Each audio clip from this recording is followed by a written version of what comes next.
besedo. Can you just please introduce yourself, say who you're from? Prosim, predstavite se, povejte, odkot prihajate.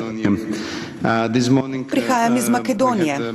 Danes dopoldan smo imeli zelo dobro razpravo s predsedniki parlamentov naših držav. Eden glavnih zaključkov vodij parlamentov je bil: ne pogovarjajte se toliko z nami, pač pa z vladami. Če želite vplivati na zakonodajo, morate na njo vplivati v že zelo zgodnji fazi. In moje vprašanje se nanaša ravno na to.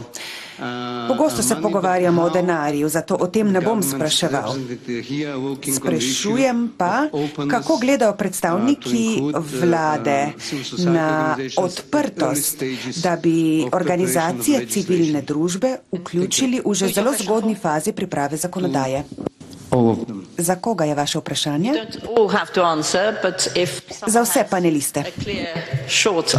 Ni treba, da odgovorite vsi, če pa ima kdo kratek odgovor, seveda to pozdravljamo.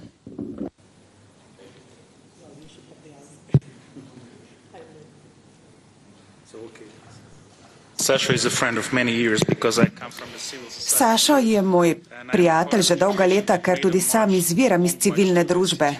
In poznava se že dolgo časa.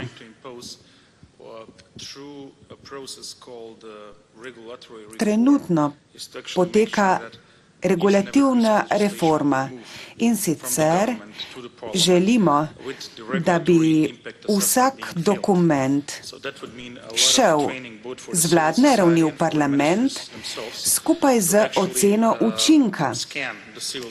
Želimo skratka zagotoviti, da bodo vključene tudi organizacije civilne družbe že v fazi priprave zakonodaje. In kot rečeno, želimo oceniti vpliv tako na trg, kot tudi na civilno družbo kot tako. In to pri pripravi vsakega zakona. Upam, da sem s tem odgovoril na vaše vprašanje.